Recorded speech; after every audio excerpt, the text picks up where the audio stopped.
With Dragon Maid Season 2 currently airing, there's been a resurgence of hype and excitement surrounding the series, mostly good but some on the more controversial side. What no one is arguing is how great the animation is and how catchy the opening and ending are, and with recency bias coming into play, it's easy to forget the precedent that Kyoto Animation set with the first season. So let's take a leap back to winter 2017 and remember the first time we were exposed to the devilishly catchy Choo Choo Yeah.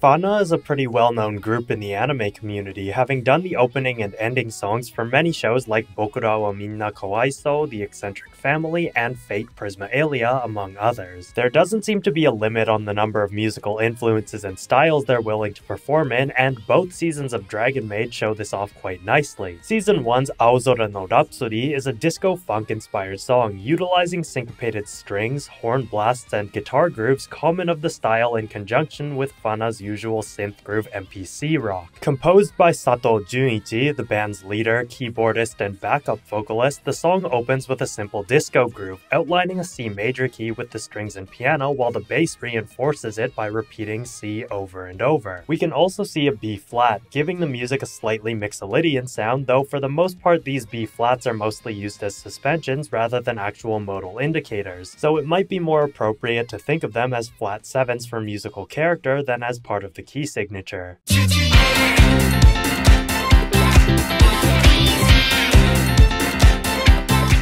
Rhythmically, there isn't too much to take note of, as most of the instruments are playing in a fairly straightforward pattern, with only a little bit of syncopation in the piano and guitars. More than the rhythms, the presence of the high strings really gives off the disco vibes, especially with a secondary guitar sound coming in with a wah effect for that classic funk sound. As a lead-in to the first verse, we get a fairly sudden and aggressive shift as the drums and rest of the ensemble play some extremely syncopated patterns, emphasizing the 16th notes in a classic 3-3-3-3-2-2 pattern, a simple extension of the more typical 3-3-2. The suddenness of this rhythmic shift is actually a clever way of hiding the key change that's about to take place, as our brains are more preoccupied with the off-kilter syncopations and don't pay as much attention to the A7 over G chord suddenly shifting up to E flat over B flat.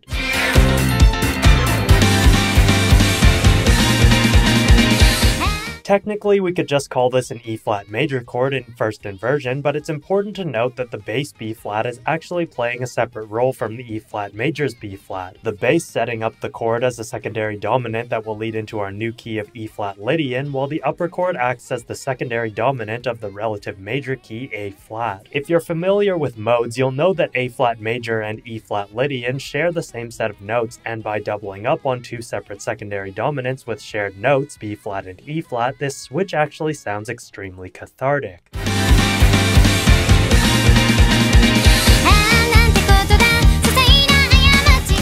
If the opening section's silly, meaningless choo-choo yeahs weren't enough to make you feel happy, the bright E-flat Lydian key played under the verse's lyrics will. Lydian is the brightest mode in music, and this is an exceptionally fitting atmosphere for a series that centers itself around goofy antics of dragons trying to live a floofy life in modern Japan. There are some more serious elements that come into play, but for the most part Dragon Maid is just a feel-good comedy, giving reason to the fun, upbeat opening. The first verse helps to capture this with its equally lighthearted lyrics, beginning with "Ah, nante koto da, sasai na ayamachi da," meaning, "Ah, how can this be? It's a tiny mistake."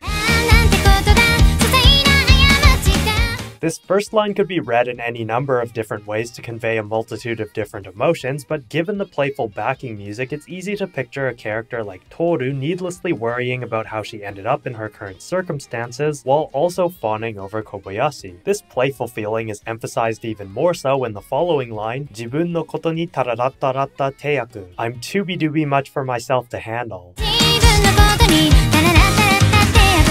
On the musical side of things, we've almost completely abandoned the disco funk style from the opening in favor of offbeat guitar chords reminiscent of ska music. The strings stick around to accent phrase endings, and there are also some cutesy electronic blips and xylophone patterns mixed into the beat, giving us the cutest punk mix you've probably ever heard in your life.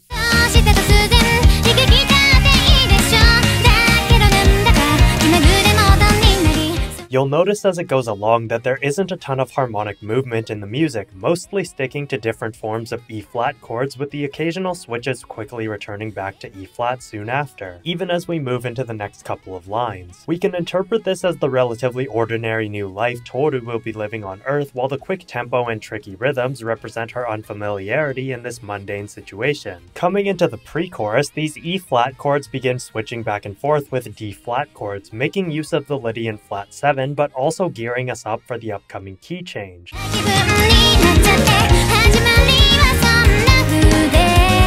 Against expectations, however, the mode shift to A-flat major is made by way of a deceptive cadence, throwing us off as we get tossed around a number of descending key signatures. We can see and hear that the D-flat chord was used to pivot down to A-flat, but this never actually transitioned in a way that makes the A-flat sound like the new key center. In the final bar before the pre-chorus, we're given an A-flat over B-flat, giving us a dominant 7th on the bottom that leads our ears into expecting an E-flat chord to follow, to which we're met instead with a B-flat minor, the relative 6th chord of our temporary new A-flat major key. The pre-chorus itself is where Sato had a bit more fun with the chord progressions, taking us down what could have been a never-ending spiral of major-minor cadence shifts. This starts with a switch from B-flat minor to A-flat, followed by a chromatic step down for A-flat minor while repeating the same musical patterns and resolving to yet another temporary tonic chord of G-flat major.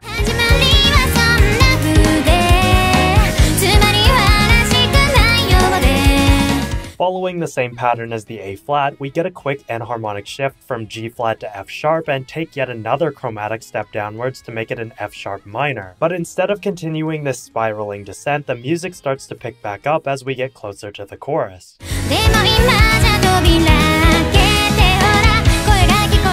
As a purely musical explanation, it sounds somewhat complicated, but it's actually just a series of simple steps downward, shifting between minor and major each time to change the feeling a bit. On the brighter side, the strings have switched to a pizzicato sound that gives the music a bubbly electro-pop character, while the singer Tawana leads the melody along with a few jazzy diminished lines and syncopations. These first few descending lines have her describing how she didn't feel like herself in the beginning, but when she opens the door and hears your voice, the music quickly rises back up. As she cries out, "You go, let's go," the music shifts up a diatonic whole step from B to C sharp, switching enharmonically to D flat so that we can prepare for the change to A flat major in a few bars.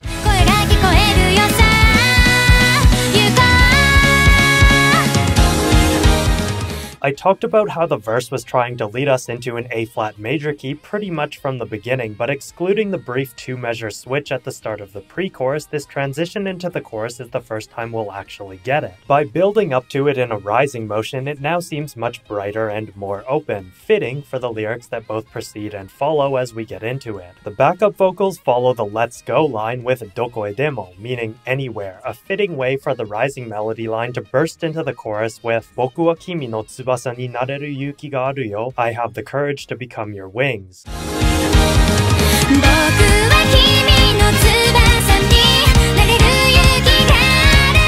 While subtle and not super easy to understand the lyrics, the backing vocals respond to each of Tawana's phrases, giving the singing a fun back and forth effect that also plays on the idea of being together with someone. With the backing vocals' first response, "please stay with me," the music matches the slightly pleading words with a diminished 7th. By contrast, the following C minor sounds oddly bright for the lines, "donna shiren mo kowaku nai, sono mahou ga aru kara." I'm not afraid of any trials because I have your magic.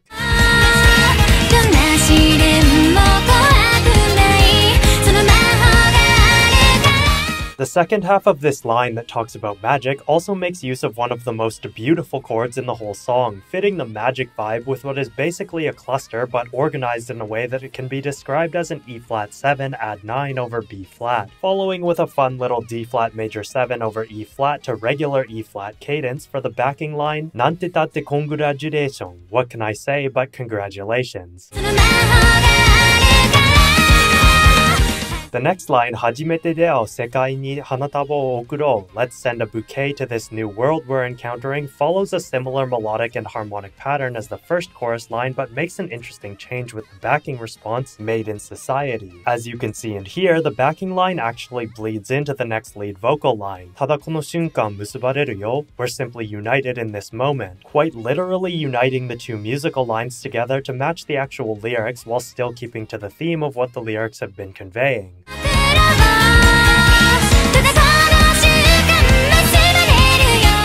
This isn't exactly uncommon in two-part vocal music, but it's a clever way to have the listener subconsciously associate what they're hearing with the actual musical contours and lines, even if the lyrics aren't in a language we can understand. The final section of the chorus also has the music following along with the lyrics, "Chiguhagu na communication," meaning our communication is disjointed, which matches the sudden change in the rhythmic and harmonic quality to highlight the dominant E-flat chord in a series of syncopated stabs.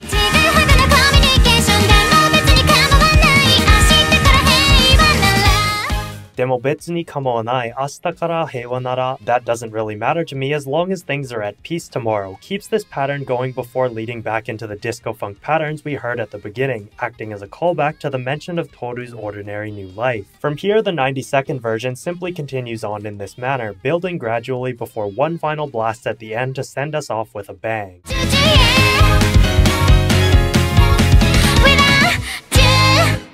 When I do these opening and ending analyses, there's usually a fair amount to read into with the lyrics, as well as a lot of musical interpretation to go with the song's progression. But in the case of Aozora no Rhapsody, there isn't actually a whole lot to say. Given that the show is mainly a situational comedy with short gag skits rather than a continuous narrative, it wouldn't make too much sense for the associated theme songs to go much deeper than what the series presents. The song itself, while a lot of fun and filled with a lot of interesting instrumentations, rhythms, and harmonic progressions, doesn't really need a lot of explaining outside of a purely theoretical analysis, which would defeat the purpose of my more interpretive explanations. In a nutshell, the song fits because it's just as high energy and playful as the series it accompanies, and that's all it really needs to be. But maybe I'm just missing some of the deeper levels of the song and how it ties to the show, so if you think I missed anything, make sure to let me know down in the comment section below. This one was a lot of fun to see take shape, but it was definitely one of the more difficult songs to transcribe given all of the different sounds that were popping in and out of the song, like the horns and the xylophone and all the little electronic bits. Now that this one's done though, I'm definitely thinking about tackling the ending and probably season 2's opening and ending themes as well at some point. So if you think that's something you'd like to see, make sure to like the video, subscribe to my channel, and support me over on Patreon, where you'll be able to vote on future video topics and have access to all of my transcriptions, including the one that I did for this one. Thanks as always for watching, and I will see you in the next one.